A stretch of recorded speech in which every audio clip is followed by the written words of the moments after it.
Buenas tardes, hermanos. El día de hoy vamos a dejar la serie a un lado y quiero compartir una enseñanza um, acerca de un tema muy importante. Les mandé tarea ayer, ya sea a medianoche, perdónenme por eso. Pero les pedíamos, en caso de ser posible, pudieran volver a escuchar un mensaje que compartimos hace algunos meses que se llamó Luz y Sombra. No sé si lo recuerden, si lo escucharon o si lo revisaron en estos días. Y leer Levítico número 23, Levítico capítulo 23, leer todo ese pasaje. La idea era pues que tuvieran una mejor introducción y un mejor preámbulo a lo que vamos a enseñar el día de hoy. Si no lo hicieron, no se preocupen, ahorita nos enganchamos todos juntos en esta enseñanza y una enseñanza que se llama el día que nadie conoce o el día que nadie sabe. Según Levítico capítulo 23, vamos a leer el versículo 1 y el versículo 2, por favor. Levítico capítulo 23, leemos el versículo 1 y el versículo 2, dice: El Señor le dijo a Moisés: da las siguientes instrucciones al pueblo de Israel. Estos son los festivales, fiestas en algunas versiones como la 60. Estos son los festivales establecidos por el Señor, los cuales ustedes proclamarán como días oficiales ¿de qué? De Asamblea Santa. ¿Qué es una asamblea? Una reunión, una congregación de personas. Eso también es lo que significa eclesía en griego, reunión. En este caso en particular, una asamblea santa, una reunión santa. Santa por bastantes razones. Ya hemos explicado en otras ocasiones lo que significa la santidad. Entonces no solamente tiene que ver con la cuestión moral, sino tiene que ver con la cuestión de ser apartado, de consagrarse, de dedicarse especialmente para eso. Y el Señor está diciendo que en estos festivales, en estas festividades, o en estas convocaciones, el pueblo se reuniría en una asamblea santa, una reunión santa, ¿ok?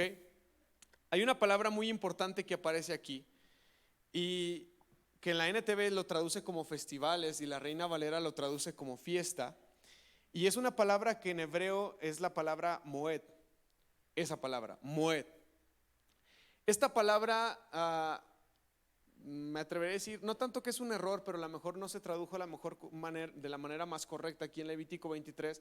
La palabra moed puede significar varias cosas, entre ellos una cita, un tiempo señalado, un ciclo de un periodo de tiempo, un año en particular, una asamblea, un espacio en el que la gente se reúne, un tiempo determinado o un tiempo preciso. Eso es lo que podemos entender como moed.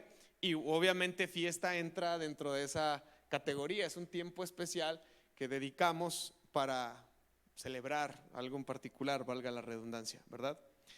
Al entender el significado de esta palabra hebrea que se llama moed, que como insisto aparece como festival o como fiesta, podemos deducir que el Señor está precisando de un tiempo determinado, y es importante entender esto, precisa de un tiempo determinado o señalado en el cual Él hace una cita con la humanidad.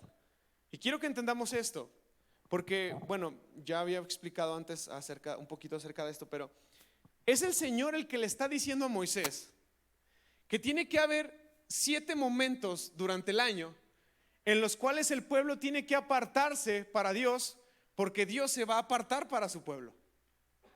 ¿Está entendiendo eso? Dios le está diciendo a Moisés: ¿sabes qué, Moisés? Hay 7 momentos en el año en los cuales yo quiero citarlos a ustedes, quiero convocarlos a ustedes en una asamblea santa.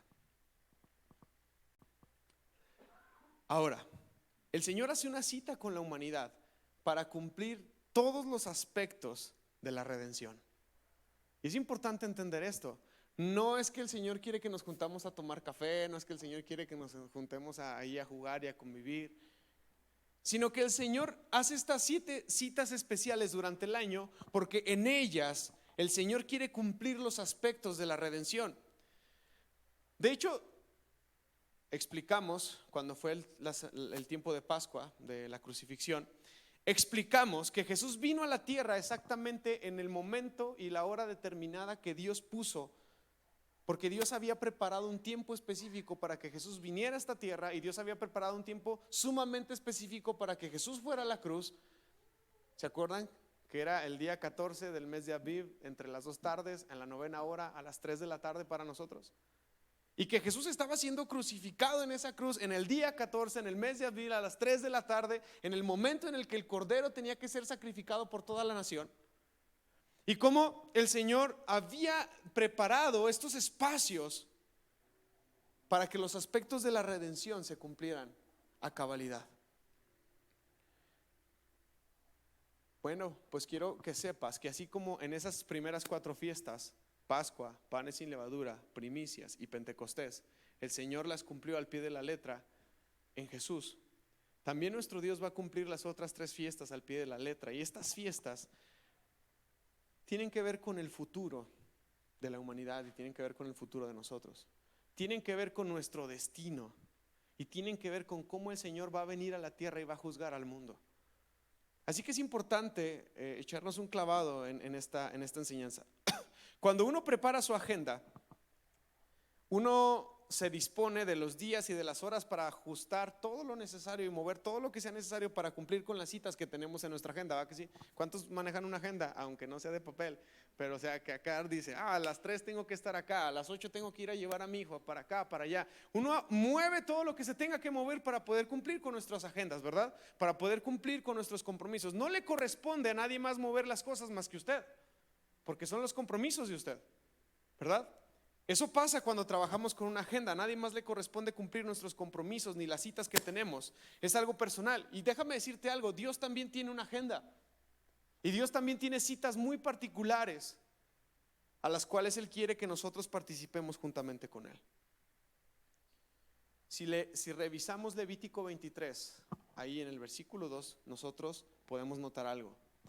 Estas fiestas no son de los hombres, no son de los judíos, no son de los israelitas. ¿Qué dice el versículo 2 de Levítico 23? Estos son los festivales establecidos por ¿quién? ¿Quién estableció esos festivales? ¿Yo? ¿Los judíos? ¿Los hebreos? ¿Los israelitas? ¿Moisés? ¿Quién estableció estas fiestas? El Señor. Entonces es una fiesta de nuestro Señor. Que los judíos sean la única cultura que hasta el día de hoy la celebra, eso es otra cosa. Pero son unas fiestas establecidas por el Señor. No son de hombre, no son de un pueblo en particular. A veces sí las llamamos fiestas judías porque ellos son los que las practican, pero estas fiestas son fiestas solemnes y son del Señor. Y si tú crees en el Señor y adoras al Señor y has decidido obedecer al Señor y rendir tu corazón a Él, estas fiestas nos competen a todos nosotros. Si recuerdan, pues tenemos algunos años intentando introducir un poco y hablar acerca de ellas. Son las fiestas del Señor. ¿De quién son las fiestas? Son del Señor. ¿Y sabes qué? Él puso una fecha y Él puso una hora para cada una de ellas. Es su cita en la cual Él habría de manifestarse a los hombres. Y Él, a diferencia de nosotros, siempre cumple con sus compromisos y Él siempre llega puntual. La pregunta es si nosotros vamos a llegar puntuales a esa fiesta también, a esa celebración, a esa solemnidad. Nosotros podemos tener nuestras agendas, pero el Creador tiene una cita con nosotros y Él va a llegar puntual. Y yo quiero preguntarte si nosotros podemos disponer nuestro corazón para también estar ahí, para poder reunirnos con Él. Así que entonces eso implica que nosotros debemos de calibrar, sincronizar, configurar nuestras agendas con la agenda de Dios, ¿sí? Y no al revés. Porque a veces hacemos cosas y queremos pedirle a Dios que Él venga y las bendiga, ¿verdad? A veces lo dejamos afuera de todo el plan y ya después de que construimos todo, ahora sí, Señor, ven y bendice esto, ven y respalda esto, cuando nunca le preguntamos, cuando nunca lo consultamos, cuando nunca vimos si era su voluntad que nos emprendiéramos en esto o en aquello. La primera vez que aparece la palabra Moed, que aquí en Levíticos 23, versículo 2 se traduce como fiesta o festival, la primera vez que aparece esa palabra Moed está en Génesis 1:14. ¿Pueden poner Génesis 1:14, por favor? Mira lo que dice aquí. Entonces dijo Dios, que aparezcan luces en el cielo para separar el día de la noche, y que sean ¿qué? Señales para que marquen las estaciones, los días y los años. ¿Cuál de todas esas crees que sea la palabra Moed? No sabemos hebreo, ¿verdad? Pero ¿cuál de todas esas creen que sea la palabra Moed?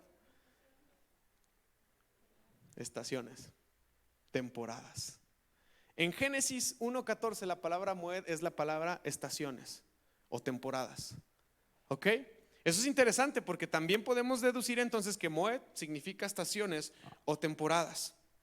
Esta palabra Moed de Génesis 1:14 es la misma de Levítico 23:2, la cual en Levítico se traduce como fiesta. Pero lo que nos está diciendo Génesis es que el Señor colocó un reloj gigante en el espacio, puso un sol ahí que nos ayuda a determinar las horas del día, puso una luna ahí que nos ayuda a determinar los días del mes, y puso constelaciones que nos ayudan a determinar los meses del año. Eso es lo que está diciendo Génesis 1:14, que aparezcan luces en el cielo. ¿Cuáles luces? El sol, la luna, las estrellas, las constelaciones. Que aparezcan luces en el cielo para aprender a distinguir entre el día y la noche, y para que nos enseñe o nos señale las estaciones, los días y los años. El Señor nos regaló el sol para saber la hora, nos regaló la luna para saber en qué día estamos, y nos regaló las constelaciones para saber en qué mes estamos. Y podemos darnos cuenta en la multiforme sabiduría de Dios cómo Él preparó todo eso para que no se nos hiciera tarde y para que no se nos olvidara el día preciso en el cual Él quería reunirse con nosotros. Es interesante, ¿no? Es muy interesante y es muy emocionante entender que Dios hizo esto. Así que las lumbreras del cielo desde el principio fueron puestas ahí para que 7 veces al año nosotros pudiéramos sincronizar nuestras agendas con la agenda divina. Amén. El calendario hebreo, no el nuestro calendario, ¿cómo se le llama? El gregoriano. Nuestro calendario gregoriano no está sincronizado con las cuestiones astrales, con los astros, pero el calendario hebreo sí está conectado. Está conectado con el sol, porque según su agenda el día comienza cuando el sol se pone.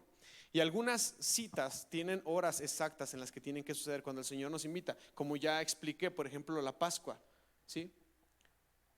Pesaj o la Pascua.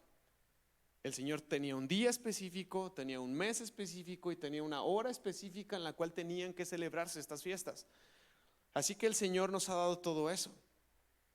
El calendario bíblico también es lunar, o el calendario hebreo también es lunar, porque la luna nos dice el día del mes en el que se encuentran. Cada vez que hay luna nueva, empieza un nuevo mes en el calendario hebreo. Cada vez que hay ¿qué? Luna nueva. La diferencia entre la luna nueva y la luna llena, como todos la conocemos, cuando está así bien bonita, que todo el mundo le quiere tomar fotos, que se ve bien iluminada. La luna nueva es cuando prácticamente no vemos la luna, porque el sol está generando una sombra sobre la luna a causa de que la tierra está en medio entre el sol y la luna. Cuando tenemos luna nueva, inicia un mes en el calendario hebreo y en el calendario bíblico. Y la luna llena nos indica que estamos a mitad de mes o que estamos en el día 15. Y las constelaciones nos dicen si estamos en el primer mes, en el segundo mes, en el tercer mes, en el cuarto mes o en el quinto mes. Por ejemplo, en el mes de la Pascua en el cielo podemos ver la constelación del carnero, y en el séptimo mes en el cielo podemos ver la constelación de la Virgen. Y así sucesivamente podemos estudiar los cielos. Hoy vivimos en una ciudad muy iluminada que ya no nos deja verlo, ¿verdad? Pero si pudiéramos ir a un campo, a un rancho, a un monte, alejarnos de la civilización, alejarnos de la iluminación, podríamos contemplar con mucha delicadeza y con mucha buena apreciación cómo el Señor ha puesto la bóveda celestial para nosotros. Últimamente la tecnología nos ha hecho perezosos, ¿verdad? Ya no sabemos, ya no más chicamos, son tal hora, es tal día, tal semana, pero qué bueno que podamos guardar estas cosas en nuestro corazón. Bueno, hay 4 cosas que es importante entender en cuanto a las fiestas bíblicas. La primera es todas las fiestas bíblicas son tanto históricas como proféticas. Es decir, todas las fiestas bíblicas nos hablan de algo que ya pasó, pero también las usamos de forma profética porque anunciamos algo que va a suceder. ¿Ok? Eso es sumamente importante. Nos recuerdan un momento preciso en la vida de Israel, pero también nos apuntan a un momento futuro. Por ejemplo, la Pascua, otra vez. La Pascua sucedió cuando el pueblo salió de Egipto, cuando el Señor los liberó de Egipto, de la esclavitud de Faraón. Y ellos siguieron celebrando la Pascua año tras año, pero también estaban anunciando proféticamente la muerte de Jesús y su crucifixión. ¿Me entienden? Como tiene una connotación histórica, pero también tiene una connotación profética acerca del futuro. Segunda cosa, las fiestas son importantes porque todas las fiestas nos hablan y nos enseñan acerca de Jesús. ¿Ok? O sea, solamente por eso si le quitas todo, por esa razón es relevante, porque nos hablan acerca de Cristo. Y uno de nuestros compromisos es conocer más acerca del Señor. Ahora, todas las fiestas giran en un contexto agrícola. Y esto, cuando yo lo entendí, a mí me reventó la cabeza. Funcionan en un contexto agrícola. ¿Por qué? Porque la primera sección de las primeras 4 fiestas suceden durante la cosecha de la cebada y del trigo, en lo que se conoce como la primavera, las fiestas de la primavera. Suceden cuando se está cosechando el trigo y la cebada. Y las últimas 3 fiestas suceden durante la cosecha de los frutos, donde se cosecha la vid, donde se cosecha el olivo, donde los frutos son levantados, son cosechados. Las 7 fiestas del Señor suceden en un contexto agrícola y tienen una razón del porqué, y ahorita vamos a intentar explicarlo. Pero no pierdan ese detalle, es sumamente importante entender que las fiestas funcionan alrededor de un tema agrícola. Y por último, todas nos enseñan acerca de nuestra relación personal con Dios y con Jesús, y cómo es que debemos de caminar mientras esperamos que el Señor venga.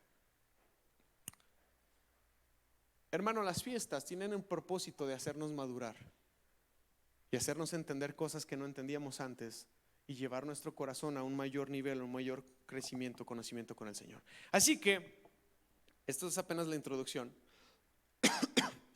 Yo creo que hoy sí me voy a tardar un poquito. Las fiestas nos enseñan y nos revelan acerca del plan completo de Dios. ¿Cuántas fiestas son? 7. ¿Y qué significa el 7 en la numerología bíblica?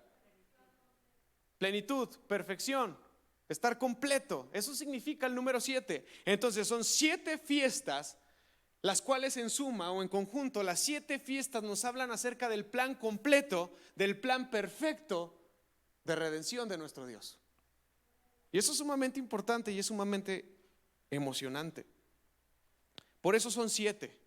Cada una de ellas se enfoca en un tema específico acerca del plan de redención de nuestro Dios. Así que las fiestas son el plan de redención de Dios para que el hombre conozca a través de lo natural y lo visible, lo espiritual. Recuerden que aunque tenemos un espíritu dentro de nosotros, pues también somos carne, somos humanos, y a veces para nosotros es muy difícil comprender y discernir las magnitudes de lo que sucede en el ámbito espiritual. Y entonces es necesario hacer uso de prácticas, de liturgias, de rituales. No le tengan miedo a esas palabras, de dogmas, de estatutos que nos ayudan a entender lo que sucede en el mundo espiritual a través del mundo físico. Por ejemplo, bautizarnos. El agua no tiene nada de especial, la pila no tiene nada de especial. Nos bautizamos porque intentamos reflejar lo que sucedió en el interior, que hemos muerto a nuestro antiguo yo y nos levantamos a una nueva vida, que renunciamos a las cosas pasadas para recibir la nueva vida de Dios. ¿Están conmigo? Y entonces el bautismo, que es un ritual, que es una práctica, solamente refleja lo que en teoría ha sucedido en el interior y que debemos de entender. Entonces las fiestas también tienen ese propósito de ayudarnos a entender lo espiritual a través de lo natural y lo visible. Hay muchas razones para estudiar las fiestas y obviamente estudiar las escrituras. Pero la primera de ellas es que la escritura, dice la palabra de Dios, que la escritura es inspirada por Dios. ¿Quién dijo eso? Pablo. Y cuando Pablo dijo eso, ¿tú crees que ya existía la Biblia completa como la conocemos hoy? ¿Qué tenían en aquel entonces? El Tanaj, el Antiguo Testamento. Y Pablo está diciendo, la escritura es inspirada por Dios y es útil para nosotros porque nos enseña, porque nos corrige, porque nos instruye. Pablo estaba hablando del Antiguo Testamento y obviamente ahora nosotros agregamos el Nuevo Testamento por sus enseñanzas, por sus interpretaciones, por sus relecturas del Antiguo Testamento y cómo ellos predican y enseñan acerca del Antiguo Testamento. Pero esa es una de las razones principales. La escritura es inspirada por Dios, pero también las fiestas son una sombra de las cosas que han de venir. Entonces, estudiar las fiestas nos va a permitir empezar a entender, empezar a dimensionar, empezar a digerir en nuestro interior la luz. Es una sombra, la luz, las cosas que han de venir.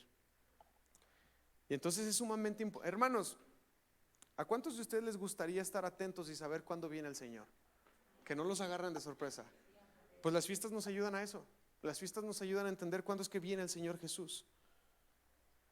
Son símbolos y son ejemplos proféticos que nos muestran acontecimientos venideros acerca del plan de redención de Dios. Así que las fiestas siempre nos van a guiar a Jesucristo. Las fiestas siempre nos van a guiar al Mesías. Y las fiestas establecen el patrón divino de las cosas que suceden tanto en el cielo como en la tierra.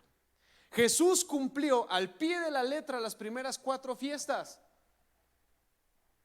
Y las últimas 3 están íntimamente conectadas con la segunda venida de Cristo. Amén. Así que si queremos saber cómo va a ser la segunda venida de Cristo, tenemos que echarnos un clavado para entender las 3 fiestas.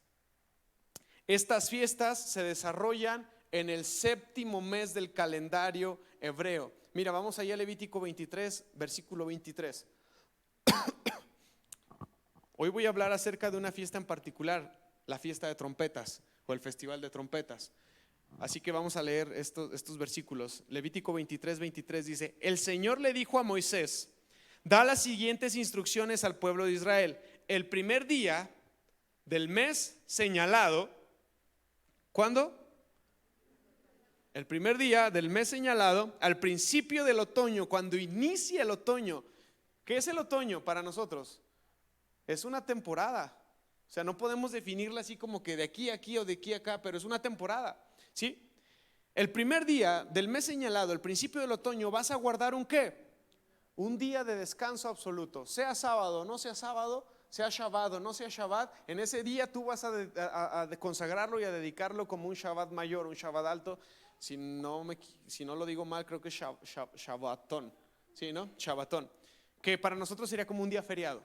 Pero no es un día feriado para irnos de campo, para irnos ahí a perdernos, sino que es un día para consagrarlo al Señor, ¿sí? Pero eso, o sea, es un día. ¿Se acuerdan cuando hablamos acerca de la muerte de Jesús y que estuvo 3 días y 3 noches?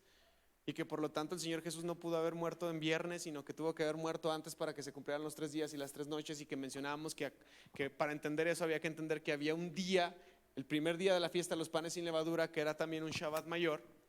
Bueno, lo estoy diciendo solamente para que entendamos esto. ¿Será un día oficial de qué? ¿De qué? De Asamblea Santa. Es un día oficial donde la gente se reúne con el Señor. Una Asamblea Santa, un día conmemorado ¿con qué? ¿Con qué? Con toques fuertes de trompeta. No harás ningún trabajo habitual en ese día. En cambio, deberás presentar ofrendas especiales al Señor. Interesante, hermanos. Las fiestas, las últimas 3 fiestas se desarrollan en el 7º mes del calendario hebreo. 7º mes del calendario hebreo. El mes, ¿qué dijimos que significaba el 7? El mes de la plenitud y el mes de lo completo. Si el Señor cumplió al pie de la letra las primeras 4 fiestas de primavera, podemos tener certeza de que Él cumplirá también las fiestas de otoño al pie de la letra. Estas fiestas de otoño traerán la plenitud de Dios a su plan de rescate de la humanidad. Así que la primera fiesta de otoño es la fiesta de trompetas, como acabamos de leer aquí en Levítico 23. Tiene lugar, ¿en qué día dijimos? ¿El primer día de qué? Del mes. El primer día del mes 7º, el mes de Tisri, así se llama el mes 7º, el mes de Tisri. Ese día, hermanos, se va a celebrar la fiesta de trompetas. Ahora, son 3 versículos nada más y parece ser que no nos da muchos detalles de lo que se tiene que hacer en esta fiesta. De hecho, solamente hay 2 sencillas instrucciones. Las 2 sencillas instrucciones, ¿cuáles serán, hermanos? Las acabamos de leer. La primera es hacer sonar ¿qué? Una trompeta. Y la segunda es que el pueblo tiene que reunirse como una asamblea santa y traer ofrendas al Señor, ¿verdad?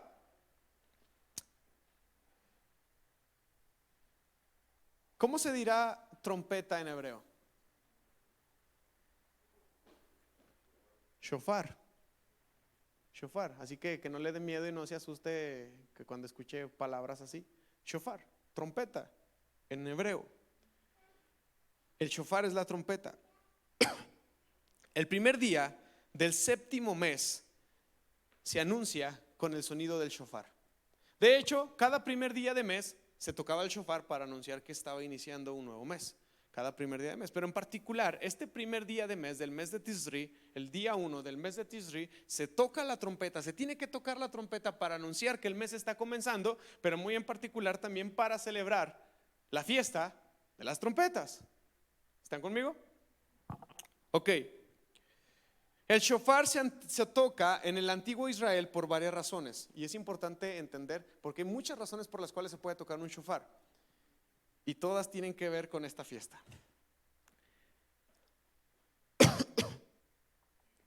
El shofar se toca cuando hay peligro inminente. Hace algunos días utilicé un texto de Ezequiel donde hablábamos acerca del centinela. Un centinela es una persona designada por el pueblo para mandarla a las orillas de la ciudad y estar muy pendiente en una torre, en un lugar alto.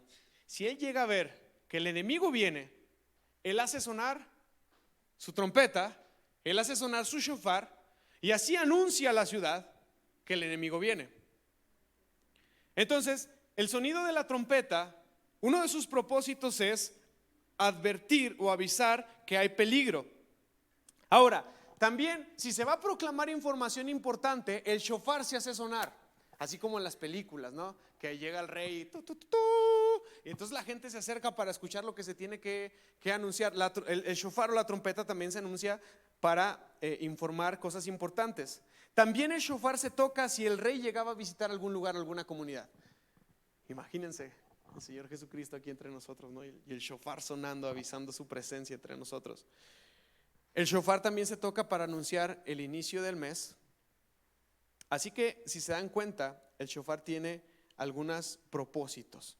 Ahora, la segunda instrucción, además de tocar el shofar, es para reposar. ¿Qué es lo que está diciendo el texto? Dice, el primer día del mes de Tisri ustedes van a hacer tocar el shofar y ustedes van a guardar ese día.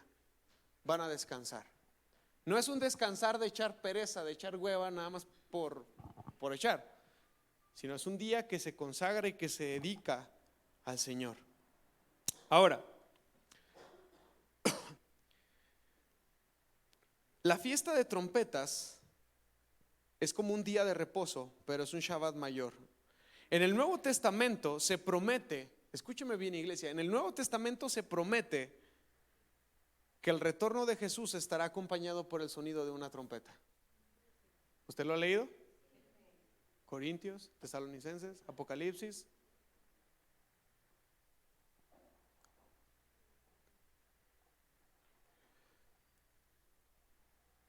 En Apocalipsis dice que al sonar de la 7ª trompeta, al sonar de la última trompeta, el Señor Jesús va a retornar a la tierra. Así que el shofar está diseñado para despertarnos y para ponernos listos para la segunda venida de Jesucristo. ¿Ok? ¿Es importante oír el shofar? Sí, porque si no nos va a agarrar dormidotes. Mira lo que dice 1 Tesalonicenses 4:16.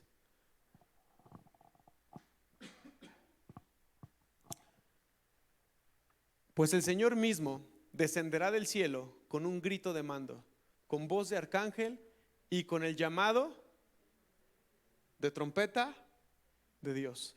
El Señor mismo va a descender cuando el llamado a la trompeta sucede. Primero los cristianos que hayan muerto se levantarán de su tumba. Y Apocalipsis, El que sigue después de ese, ahí está. Entonces el séptimo ángel tocó su trompeta y hubo fuertes voces que gritaban en el cielo: ahora el mundo ya es el reino de nuestro Señor y de su Cristo, y Él reinará por siempre y para siempre. La fiesta de las trompetas a través de los años ha adquirido muchos nombres, hermanos. Digo, yo sé que no estamos sumergidos en la cultura judía para conocerlos, pero aquí los quiero compartir algunos que pude investigar. Por ejemplo, la fiesta de las trompetas se conoce como la fiesta de Teshuvah. También así se le llama, Teshuvah. ¿Qué significa Teshuvah? Arrepentimiento. Arrepentimiento. Pero quiero hablarte muy particularmente de qué clase de arrepentimiento está hablando. Es el mismo arrepentimiento que se menciona en el Nuevo Testamento con la palabra metanoia. Y la palabra metanoia o la palabra Teshuvah tiene que ver con un cambio. Diga conmigo, cambio. Cambio, tiene que ver con un cambio acá arriba. ¿Recuerdan lo que dice Pablo ahí en Romanos 12? Que debemos de transformarnos por medio de la renovación ¿de qué? ¿De nuestras ropas? ¿Del club social con el que nos juntamos? No, el cambio, la transformación de nuestra vida viene cuando hay un cambio. ¿Dónde? Acá arriba. Y eso es metanoia, eso es arrepentimiento. Que si yo voy hacia un lado, entonces mi mente dice: ¿por qué tengo que ir hacia allá? ¿Por qué tengo que seguir practicando estas cosas? ¿Por qué tengo que seguir diciendo esto? ¿Por qué tengo que seguir creyendo esto? Cambio mi mentalidad y cambio mi dirección hacia donde yo voy. Porque a veces el arrepentimiento lo vinculamos solamente con cuestiones muy sentimentales. Ay, perdóname, no, mira, ya no va a volver a pasar. Pero seguimos pensando igual. Seguimos siendo las mismas personas de siempre. Y entonces ese arrepentimiento sentimental, hedonista, que a veces solamente nace cuando nos cachan, porque si no nos han cachado seguimos haciendo lo que nos dé nuestra gana. El verdadero arrepentimiento que el Señor espera de nosotros es el arrepentimiento que viene en un cambio de mentalidad, un volver de nuestra mente, nuestro corazón y nuestra conciencia hacia Dios. Eso es metanoia, eso es Teshuvah. Y esta fiesta también se le conoce como Teshuvah. También se le conoce como Yom Teruah, o el día del despertar, o la fiesta de las trompetas, porque si tú tocas un shofar, la gente tiene que despertarse, ¿verdad que sí? Ahora, también se conoce como Yom Hadim, o el día del juicio, y esto también es importante entenderlo. La fiesta de las trompetas también tiene que ver con Yom Hadim, o el día del juicio. También se conoce como Halemec, o la coronación del rey, o como Yom HaZikaron, el día del memorial. Los antiguos ancianos de Israel también le llamaban el tiempo de la angustia de Jacob, o el tiempo de los dolores de parto del Mesías, que también Pablo habla un poquito acerca de esto. Y la apertura de las puertas, también se conoce esta fiesta como Kiddushim Nesuim, que significa ceremonia de bodas, la resurrección de los muertos, Natsal, arrebatamiento, la última trompeta o el último shofar, o Yom HaKesem, el día escondido, el día que nadie sabe. Y este último título es muy importante. Así titulamos esta enseñanza, ¿verdad?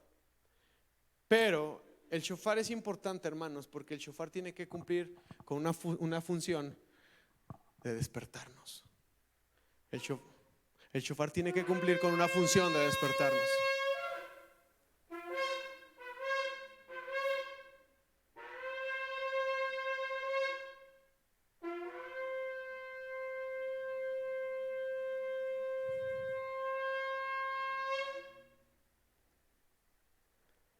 ¿Se despertó?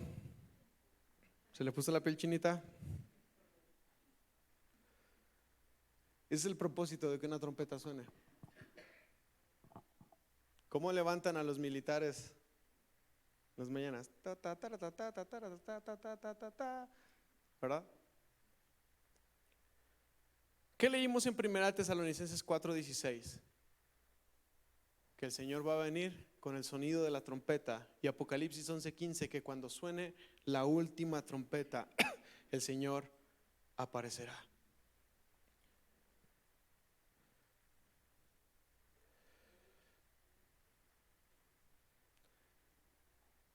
Pero esta fiesta también se le conoce como el día que nadie sabe, o el día que nadie conoce.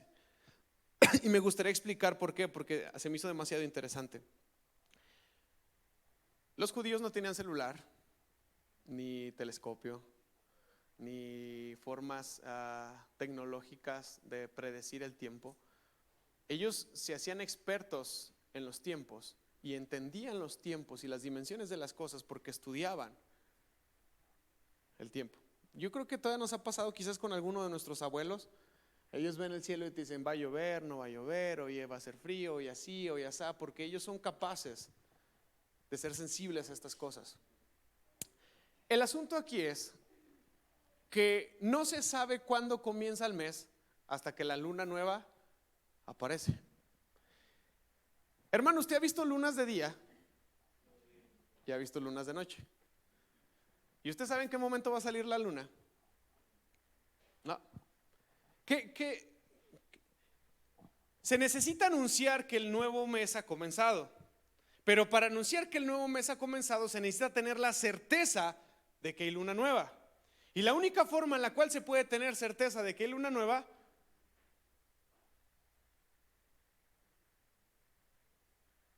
es velando. Es velando. Es estar despiertos. Es estar atentos. No hay otra forma. Si usted está sumergido en sus labores, en sus actividades, no lo sabrá. Y en la cultura hebrea, judía, antes del uso de la tecnología, tenían centinelas, tenían gente en los montes altos, de día y de noche, porque tú no sabes en qué momento va a salir la luna. De hecho, cuando es luna nueva es prácticamente imposible verla. Entonces esperaban a que saliera el primer asiento de la luna. Y entonces ese centinela bajaba corriendo y decía: hey, hay luna nueva. Se lo decía al sacerdote. Pero todavía tenían que esperar otro testigo, todavía tenían que esperar un segundo centinela, alguien más que viniera y confirmara que ya había luna nueva. Y cuando había luna nueva, el shofar sonaba y se proclamaba el inicio de un nuevo mes. En particular se proclamaba el inicio del mes de Tisri, y en particular se proclamaba el inicio de un día santo, de un Shabbat. Y entonces la gente soltaba sus actividades, dejaba de hacer todo lo que tenía que hacer, porque era el primer día del mes séptimo, en el cual el Señor había instaurado una fiesta. El problema es que nadie sabe ni el día, ni la hora, ni el momento en el que esa luna va a salir. Y entonces la gente tenía que estar ¿qué? Alerta, despierta, velando, atenta, porque puede ser de día, puede ser de noche. En cuanto se ve un asiento de luna en el cielo, ese es el momento. Hoy hay luna nueva. Hoy es el primer día del mes de Tisri. Bueno, poniéndose el sol, inicia. Recuerden que el calendario judío y bíblico empieza con la puesta del sol.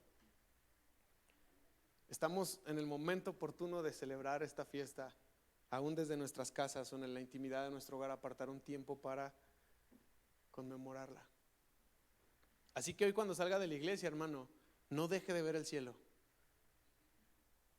hasta que encuentre el asiento de la luna, hasta que diga: hay luna nueva.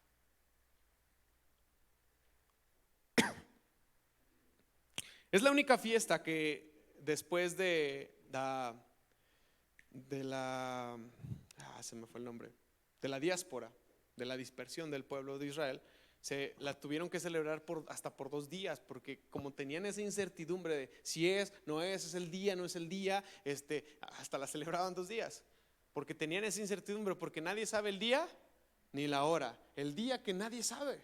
Es un día que nadie sabe, cada inicio de mes es un día que nadie sabe en ese sentido, pero este día en particular lo empezaron a nombrar así. La incertidumbre se debía al calendario que dependía de la promulgación de la luna nueva, la cual designa el inicio de cada mes. Pero esto se complica porque, como ya les expliqué, es difícil saber en qué momento la luna nueva aparece. Y más si ellos ya no estaban en Jerusalén, que es como el epicentro de todo. Si ellos estaban viviendo en Grecia, si ellos están viviendo en México, si ellos están viviendo en algún otro lado, iba a ser muy difícil verla al mismo tiempo que la veían en Jerusalén para la proclamación de esta luna nueva. Así que era necesario de los dos testigos para que se declarara una luna nueva. Es el día que nadie sabe con precisión cuándo comienza la fiesta, así que hay que estar mirando el cielo, hay que estar atentos, hay que estar velando, hay que estar esperando a las señales. ¿Y sabes qué? Jesús dijo que nadie sabe ni el día ni la hora de cuando Él venga. ¿Verdad que sí?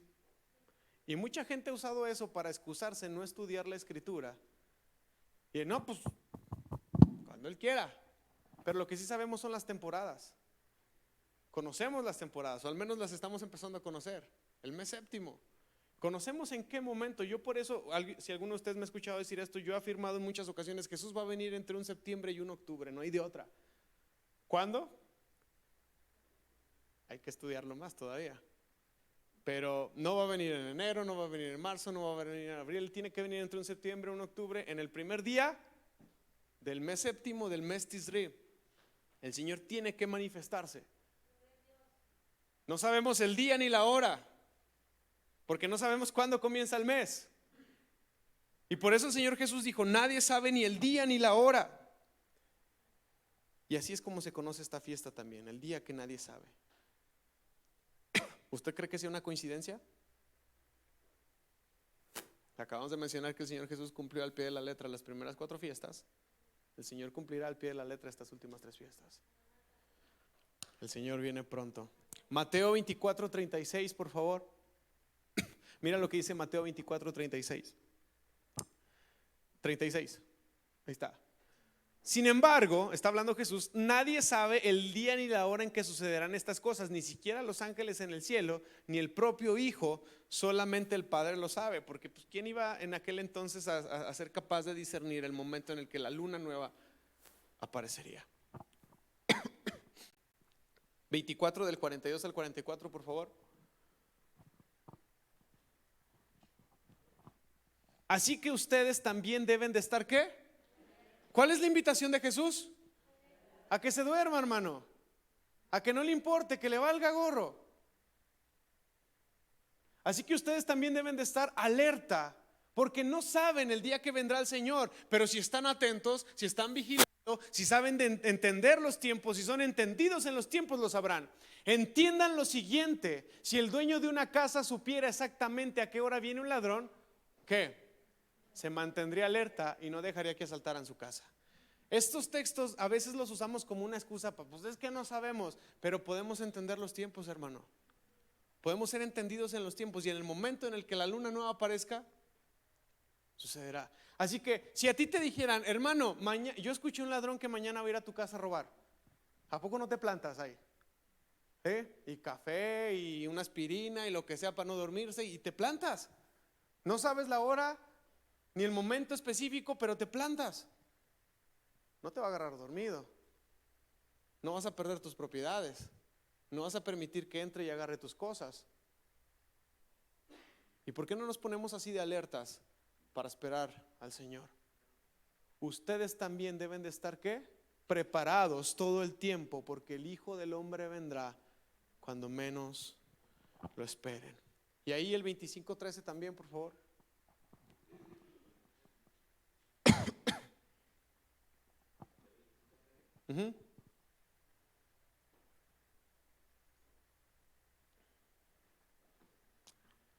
No hay problema.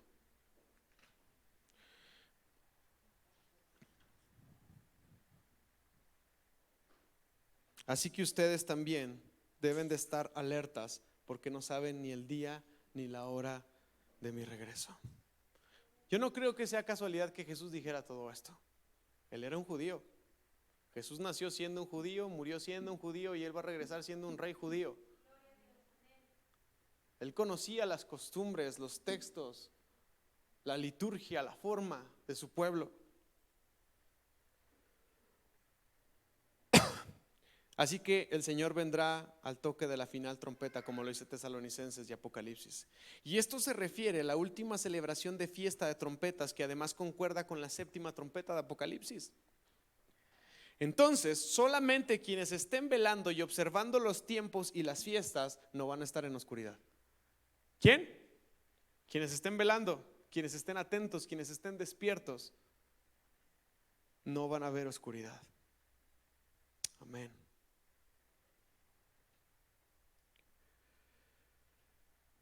Porque se han preparado cada año. La gente que se ha preparado cada año y ha esperado el regreso de su Señor podrá estar lista, podrá estar preparada. Así que Pablo afirma que el regreso de Jesús es al sonar de la final trompeta. Mira lo que dice 1 Corintios 15:52. Sucederá en un instante, en un abrir y cerrar de ojos, cuando se toque ¿qué? La trompeta final. Pues cuando suene la trompeta, los que hayan muerto resucitarán para vivir para siempre, y nosotros los que estemos vivos también seremos. Hermano, ¿no le emociona eso? El motivo y la razón de su fe lográndose, cumpliéndose. En todo el Nuevo Testamento se afirma que el regreso de Jesús estará acompañado con el sonido de una trompeta. Apocalipsis dice que a la séptima trompeta el Mesías recogerá su cosecha. ¿Se acuerdan que les dije que las fiestas estaban vinculadas con el tema agrario? Interesante. Así que este shofar o trompeta está diseñado para ponernos alertas, para levantarnos para la batalla, para la coronación del rey. El shofar suena para llamarnos al arrepentimiento, y el shofar suena para estar listos para la segunda venida del Señor, estar preparados. ¿Qué dice primera? Bueno, ya leímos 1 Tesalonicenses 4:16 y Apocalipsis 11:15. Pero si la venida del Señor Jesús está asociada con la cosecha de los frutos en la tierra, eso es sumamente importante, porque esto también tiene que ver con el contexto de la última trompeta. Mira lo que dice Apocalipsis 14:15. Apocalipsis 14:14-15 dice: entonces vi una nube blanca, y sentado en la nube estaba alguien parecido ¿a quién? Al Hijo del Hombre, Jesucristo, y tenía una corona de oro en la cabeza y en la mano una hoz. ¿Qué tenía en su mano? ¿Para qué sirve la hoz? Para cosechar, para cortar. 15, por favor. Entonces vino otro ángel desde el templo y le gritó al que estaba sentado en la nube: da rienda suelta a la hoz, porque ha llegado el tiempo ¿de qué? Para cosechar. Ya está madura la cosecha en la tierra. Le voy a hacer una pregunta, hermano. ¿A quién va a cosechar el Señor Jesús? ¿A los maduros o a los inmaduros? A los que maduraron en su fe, crecieron en su fe, se arraigaron en el Señor, estudiaron la palabra, o a los que eran domingueros nada más.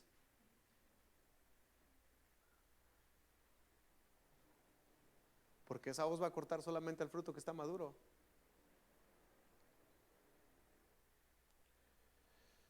Y sabes que conectado con esta fiesta, con la fiesta de trompetas, está la fiesta de Yom Kippur, que sucede 10 días después, al 10º día después de eso. Así que durante 9 días más el pueblo tenía que examinarse y tenía que arrepentirse. Y la palabra en hebreo es la palabra anah, que significa afligirse, agachar la cabeza, suspirar. ¿Por qué? Por causa de sus pecados.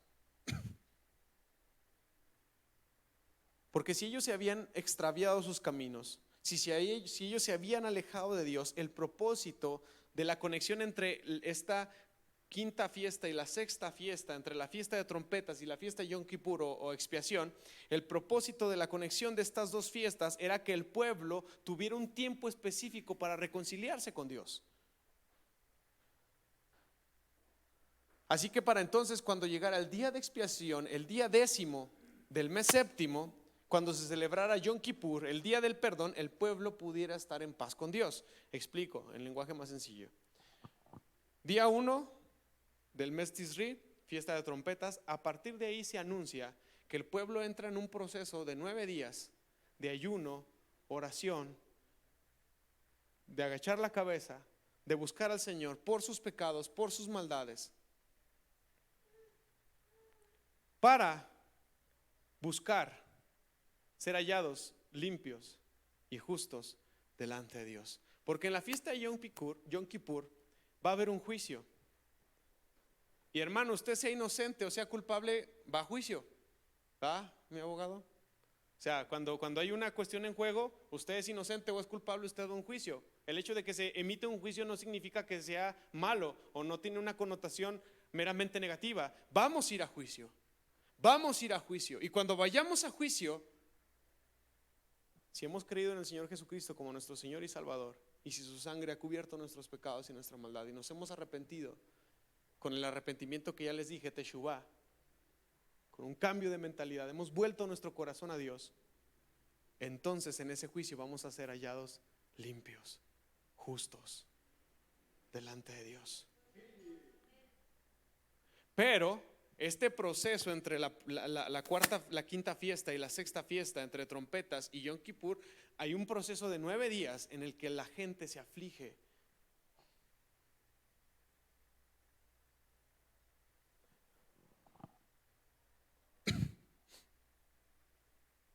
Para que cuando llegue el día de expiación, la gente sea encontrada perdonada y esté en paz con Dios. Mira lo que dice Isaías 58 del 1 al 2.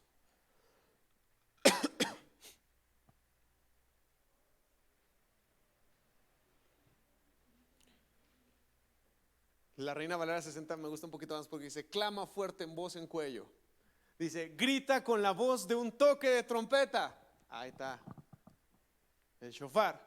Grita con la voz de un toque de trompeta. Grita fuerte, no seas tímido. Háblale a mi pueblo Israel de sus pecados. Verso 2. Sin embargo, se hacen los piadosos. Vienen al templo todos los días y parecen estar encantados de aprender todo sobre mí. Actúan como una nación justa que nunca abandonaría las leyes de su Dios. Me piden que actúe a su favor fingiendo que quieren estar cerca de mí. Si tú sigues leyendo el texto, hay una denuncia al Señor en contra del pueblo. Pero el versículo 1 es sumamente importante porque le está diciendo a Isaías: ¡hey! Levanta tu voz como una trompeta. Que tu voz, que tu clamor sea una llamada de advertencia. Y ese es el propósito de la fiesta de las trompetas. Es el propósito de esta fiesta. Que haya un shofar, que haya una trompeta, que haya un resonar en nuestras conciencias, que nos lleve a la reflexión, que nos lleve a la meditación y que podamos ponernos a cuentas con Dios.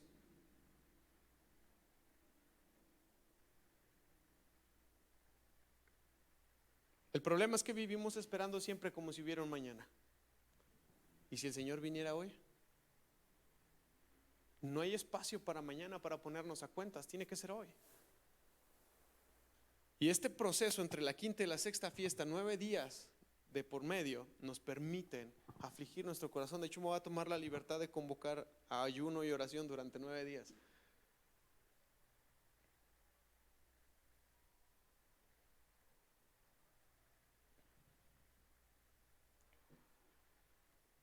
El sonido de la trompeta es una advertencia contra el peligro. Mira lo que dice Amós capítulo 3 versículos 6 y 7.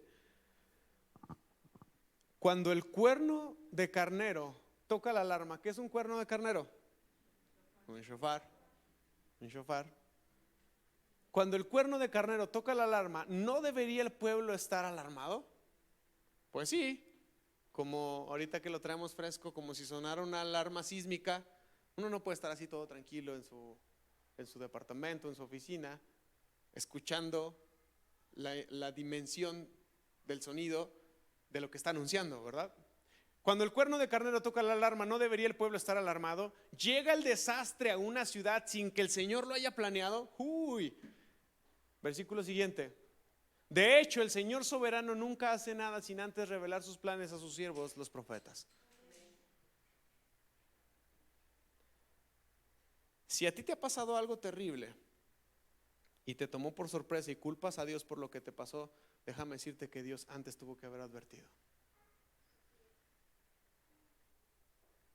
Así que no puedes culpar a Dios por eso. El Señor hizo sonar trompetas de muchas maneras, sonidos de alarma, voces de conciencia. Porque es lo que está diciendo aquí Amós: el Señor jamás hará algo sin antes anunciarlo. Tú no vas a encontrar nada en la Biblia donde Dios decida hacer algo por su mero antojo sin antes avisar. Destruyó Sodoma y Gomorra y se lo avisó a Abraham. ¿Sí? Destruyó el mundo con un diluvio y se lo avisó a Noé. No vas a encontrar absolutamente nada en la Escritura, un acto arrebatado de Dios sin antes haber avisado. Así que las trompetas también nos ayudan a reaccionar, a despertar, a entender la advertencia del peligro inminente que puede venir a causa de nuestra maldad o nuestra rebelión.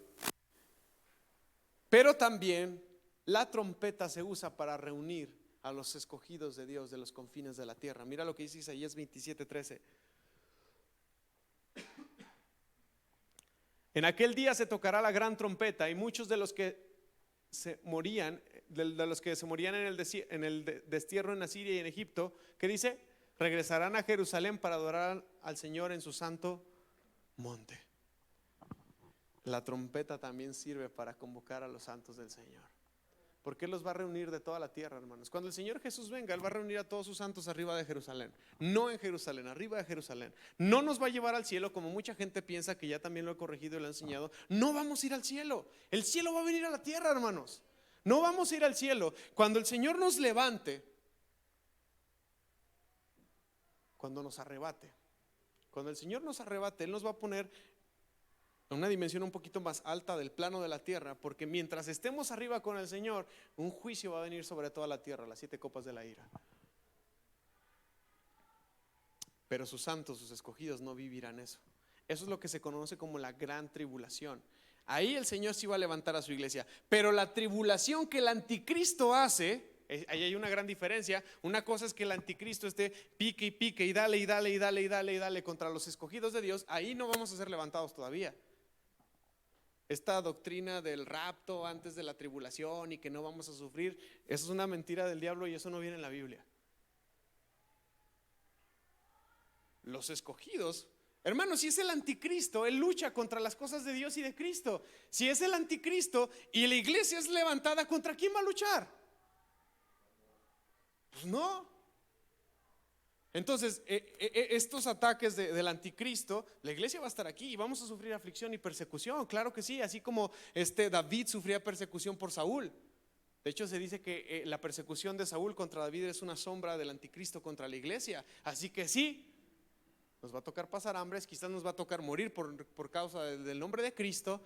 Pero hermano, si te están encañonando con un fusil o como sea, tú dile mátame, en 3 días regreso con el Señor otra vez. Tengo ningún problema con eso. Pero cuando el Señor venga con su ira contra la tierra, ahí sí seremos levantados. Eso es lo que se conoce como la gran tribulación. ¿No le emociona todo esto? Hermano, entonces hay que vivir reconciliados con Dios para poder vivir la eternidad con Él. Hay que vivir reconciliados con Dios para poder vivir la eternidad con Él. Y la clave está en la fiesta de trompetas. A veces malentendemos el asunto del perdón de Dios. Él nos ha librado de todas las consecuencias eternas de nuestro pecado, gracias a Dios por eso, pero no de las consecuencias terrenales inmediatas por nuestro pecado. Así que la fiesta de trompetas y estos 9 días de aflicción nos ayudan para enmendar y enderezar nuestro corazón, porque aunque seamos cristianos de toda la vida, seguimos pecando. Seguimos cometiendo faltas. Y estos 9 días nos ayudan, el sonar de la trompeta y los 9 días nos ayudan a estar, Señor, soy muy grullón, soy muy orgulloso, soy machista, soy esto, soy aquello, tengo problemas con mi mente, tengo problemas con la lascivia, tengo problemas con las malas palabras, tengo problemas con esto, soy un deudor, no sé pagar, derrocho el dinero, lo que sea, hermanos. Es un tiempo para ponernos a cuentas con el Señor y enderezar el corazón. Un arrepentimiento, como ya les dije, no emocional, sino un cambio acá adentro, un cambio en la mentalidad. Es sumamente importante esta fiesta si consideramos todo esto. Nosotros también, al igual que el pueblo de Israel, debemos de afligirnos por nuestras faltas, no con el propósito de hacer depresión, de ay, soy tan malo, ¿quién podrá? No, un cambio de mentalidad. Con un cambio de mentalidad, afligirnos para que exista un cambio en nosotros, para hacer purificación. Se trata de un asunto de limpieza. Sí, obviamente la sangre de Jesús que fue derramada nos limpia de todo pecado, si es que tenemos el valor de declarar eso con nuestra boca y que estamos de acuerdo con Dios. Eso es confesar nuestros pecados. Y dice la Escritura que si confesamos nuestros pecados, el Señor es fiel y justo para perdonarnos de nuestros pecados y limpiarnos de toda maldad. Y si estamos dispuestos a arrepentirnos de nuestra manera de vivir, entonces podremos experimentar todo esto que he estado hablando. Porque la gracia no es un permiso para pecar. Porque ya no viviríamos como la gente que no tiene ley. Curiosamente, una traducción de los de sin ley es transgresión, pero también es los que no tienen padre. Y por eso el apóstol Pablo menciona mucho esta idea de que tenemos ahora un Padre por el cual podemos clamar el Espíritu por el medio del cual podemos clamar a Abba Padre. Pero de llegar a ser un pueblo sin ley, sin rienda suelta, con rienda suelta, como decimos acá los mexicanos, o como burros sin mecate, nos convertimos en un pueblo que tiene ley, en un pueblo que tiene una dirección de parte de Dios para sí mismo. Y por eso es importante escudriñar las escrituras. Sí, la gracia, el Señor nos salva y todo, pero buscamos agradar al Señor y buscamos someter nuestro corazón a Él. Si no, pues como decían ahí con el profeta Isaías, comamos y bebamos que mañana moriremos, llegamos lo que venga a nuestra gana.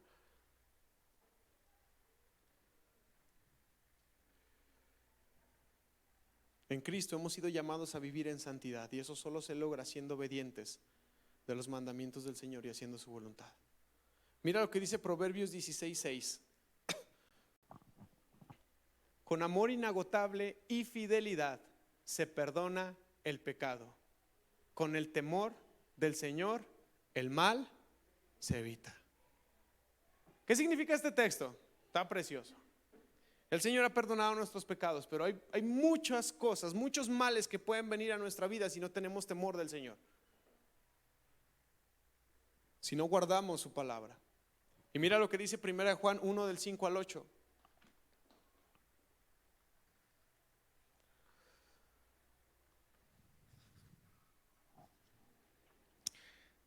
Este es el mensaje que oímos de Jesús y que ahora les declaramos a ustedes. Dios es luz y en Él no hay ¿qué? No hay nada de oscuridad. Por lo tanto, mentimos.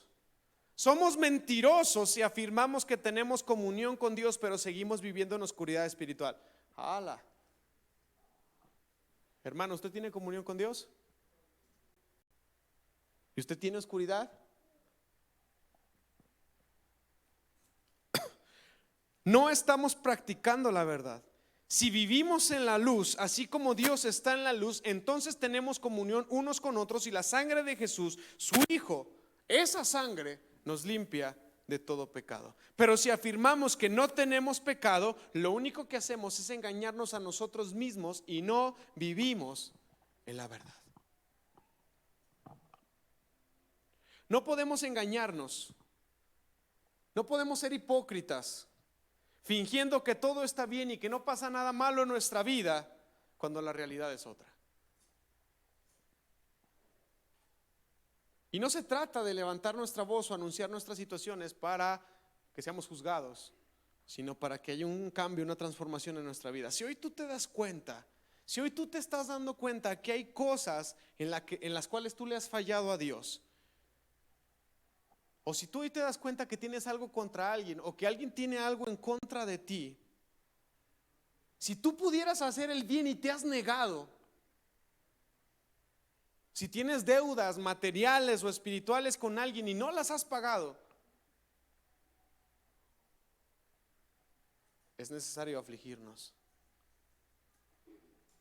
porque seguramente estamos viviendo en pecado y el pecado tiene consecuencias. Y es necesario considerar estos 9 días para hacer un inventario moral de nuestra vida, como ya aprendimos a hacerlos con las enseñanzas pasadas, y ponernos a cuentas con Dios. Así que, hermanos, no hay que perder el tiempo. Si este mensaje hoy, si mi voz o si la palabra está sonando como una trompeta en tu corazón en este momento, no pierdas el tiempo, porque hoy es el día del arrepentimiento. Hoy es el día en el cual la trompeta suena, y suena para convocarnos al arrepentimiento, suena para convocarnos a un teshuvá, a un cambio de mentalidad. Hoy la trompeta suena para advertirnos de que hay peligro. Hoy la trompeta suena para decirte: hey, si sigues haciendo eso que tú estás haciendo, te va a ir mal. Hoy la trompeta suena para advertirnos y para invitarnos a volver nuestro corazón al Señor.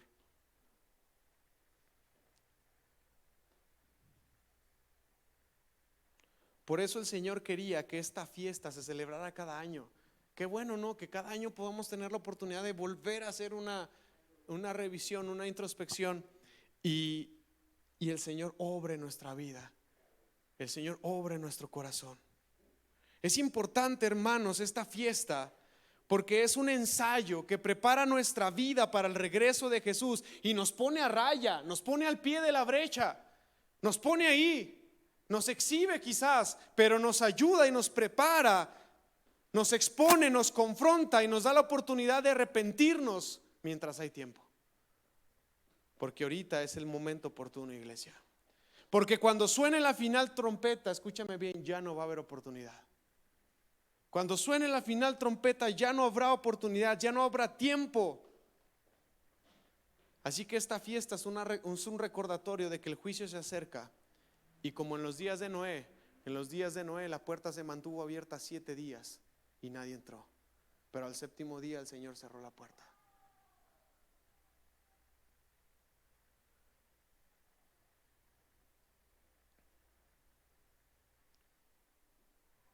Lo interesante de esta fiesta es que está unida a la siguiente: Dios no quiere que permanezcamos y que perezcamos en la angustia. El Señor tiene un propósito mayor y es la expiación. Sí, vamos a pasar 9 días con angustia ahí y diciendo: Señor, esto soy, esto es mi realidad y perdóname, Señor. Y ahí quizás afligiendo nuestro corazón, pero ahí no termina todo. Llegamos a la fiesta de Yom Kippur y si hemos tomado la sangre del Cordero para nosotros, vamos a ser encontrados justos en ese juicio delante de Dios. La fiesta de Yom Kippur era el único día en el cual al sumo sacerdote se le permitía entrar hasta el lugar santísimo. Una vez al año nada más. Una vez al año. Y él llevaba sangre y la rociaba sobre el arca para la expiación de los pecados. Una sola vez al año. Era la única oportunidad que el pueblo tenía de expiar sus pecados delante de Dios. De hecho, se preparaban bastantes sacerdotes y entraban con una cadena, porque si el sacerdote entraba y era encontrado impuro, caía muerto en ese momento y había que sacarlo y era necesario que otro sacerdote intentara entrar.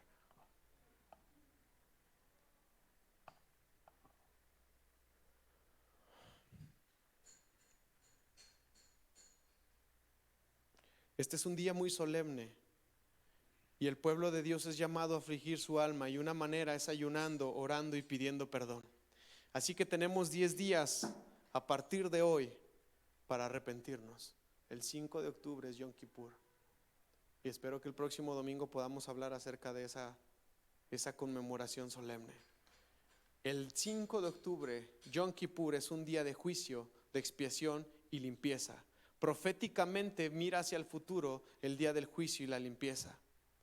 Y esto sucede inmediatamente después de que Jesús regresa. Este juicio se describe en Mateo 25. Si quieres conocerlo un poquito más, puedes leer Mateo 25. Jesús dice que después de que Él regrese, establecerá su trono en Sión y Él va a juzgar a las naciones.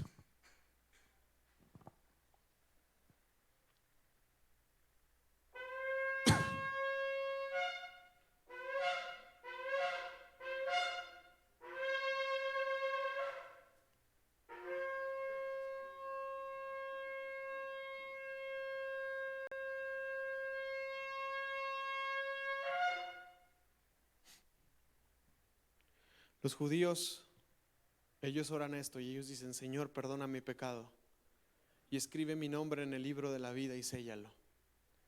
No porque tengan dudas, sino porque ellos han entendido bien la necesidad de un arrepentimiento constante. Jesús la primera vez vino como un cordero y Él tomó nuestro lugar. Pero para recibir este regalo nosotros tenemos que arrepentirnos. El Señor no desea que nadie reciba la ira de su juicio. Él no lo desea. ¿Qué dice Juan 3:16? Porque de tal manera amó Dios al mundo que ha dado a su Hijo unigénito para que todo aquel que en él crea no se pierda, mas tenga vida eterna. Pero ¿qué dice el 17? Pero esta es la condenación del mundo, que el mundo amó más las tinieblas que la luz, porque sus obras eran malas. No es Dios el que condena. No es Dios el que condena. Somos nosotros mismos cuando abrazamos, cuando amamos más las tinieblas y la oscuridad y rechazamos el regalo que Él ha hecho por nosotros. Somos nosotros, no es Dios. No es Dios el que nos condena. El Señor no desea que nadie reciba la ira de su juicio. Y podemos verlo, por ejemplo, en Nínive. Era una ciudad tan terrible que Jonás sabía lo que implicaba ir a decirles que el Señor los quería destruir.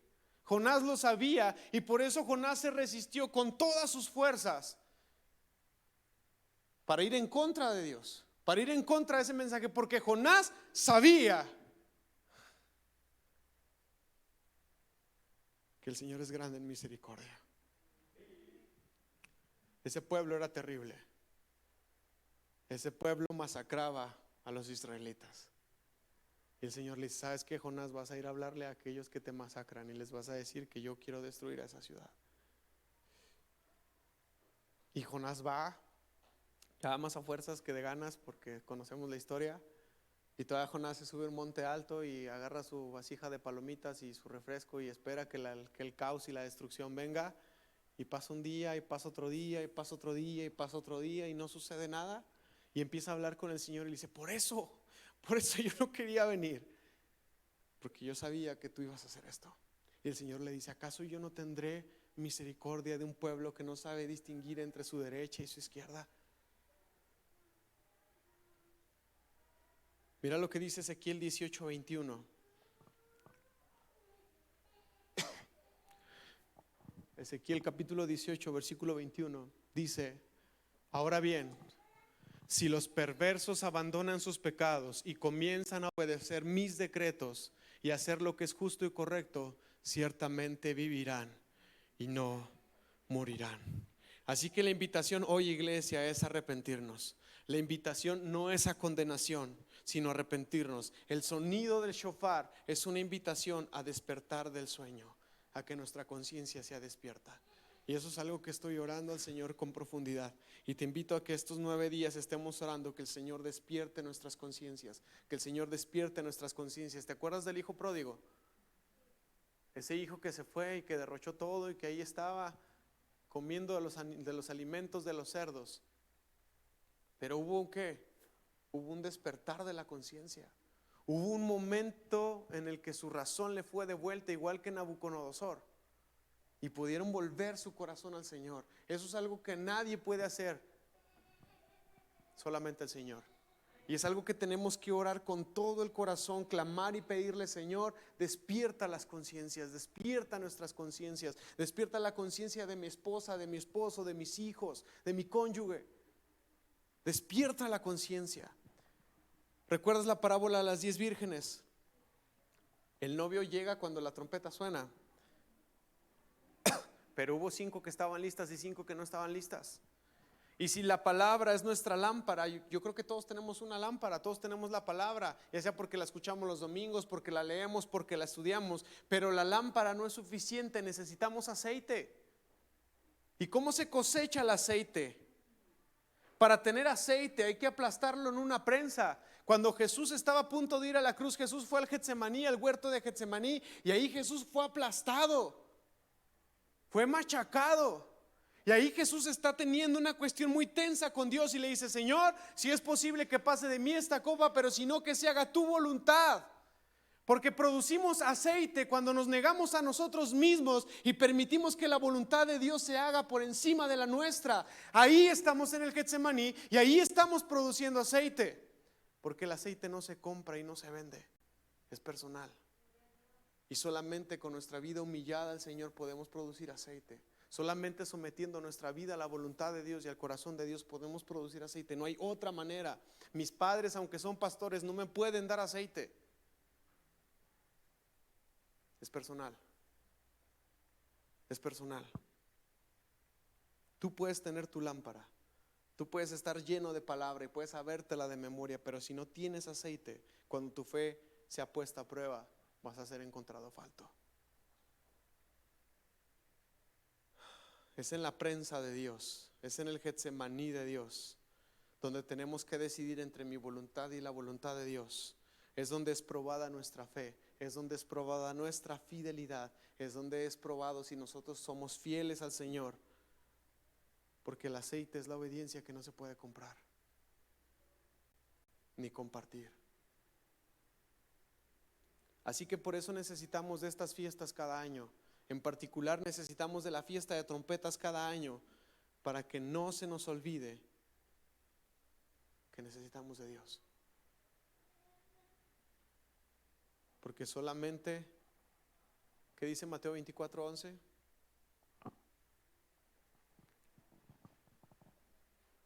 Porque todo aquel que persevere hasta el fin. Uy, creo que les dimos la cita. ¿El 12 o el 13?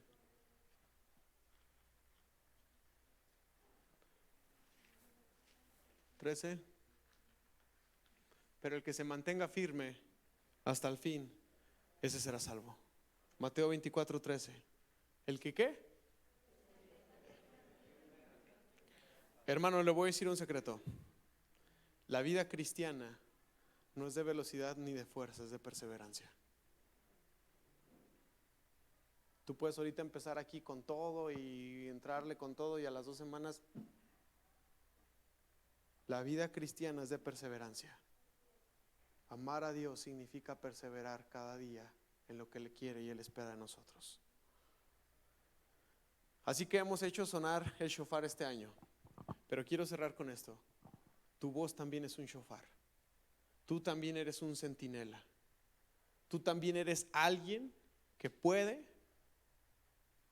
abrir tu voz, abrir tu boca y hacer oír tu voz para el despertar de la conciencia de alguien más, para advertirle a alguien más. Hoy tú y yo somos centinelas y somos responsables de la gente que está a nuestro alrededor, y más nos vale abrir nuestra boca para advertir lo que vemos, lo que sucede, lo que viene de Dios. Hay que hacer sonar el shofar este año, que nuestra boca se convierta en una trompeta que proclame que el Señor vuelve y que sin arrepentimiento no hay perdón de pecados. Hay que hacer sonar el shofar de nuestra boca y que exista un llamado a dejar la vida vieja, cambiar de dirección, tener un verdadero arrepentimiento, un verdadero cambio de mentalidad, un verdadero despertar de la conciencia, porque sin santidad nadie puede ver a Dios. Así que, si me permiten, iglesia, les invito a que a partir de hoy hasta el 5 de octubre tengamos un tiempo de forma personal. No me gustaría que lo ordenáramos de yo el lunes, yo el martes. Cada quien, deberíamos de ayunar todos los días. Cada quien en ese despertar de su conciencia y su buscar de Dios pueda dedicar estos días para estar buscando que esa trompeta siga sonando en nuestro interior. Vamos a orar. Señor, gracias. Gracias porque esto no es de nosotros, es tuyo. Porque tú has dispuesto este día de trompetas, el primer día del mes de Tisri, Señor, para hacer sonar tu trompeta, Señor. Y Señor, como he estado orando estos días, Señor, que el despertar de las conciencias suceda, que podamos oír tu voz, que podamos oír tu trompeta, Señor, y nuestro corazón pueda volver íntimamente, profundamente y genuinamente a ti, Señor. Gracias, Señor, porque has dispuesto este tiempo para nosotros. Queremos estar ahí, Señor. Queremos estar ahí, Señor. Y queremos encontrarnos contigo, Señor. Y queremos rendir lo que somos a ti. Queremos seguir pidiendo ser cubiertos con la sangre de tu Hijo Jesús.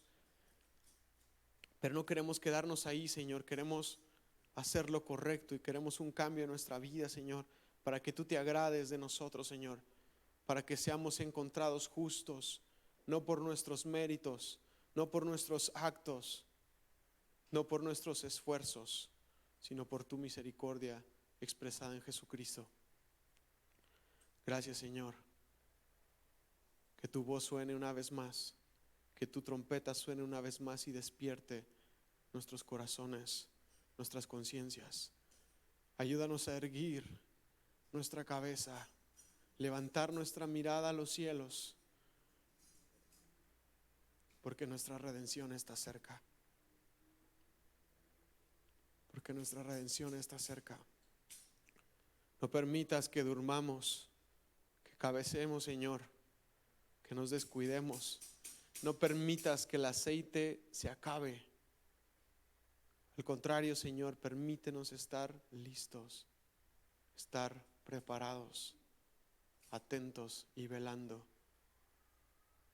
anunciando con nuestra voz que el Señor viene pronto. En el nombre de Jesús, amén.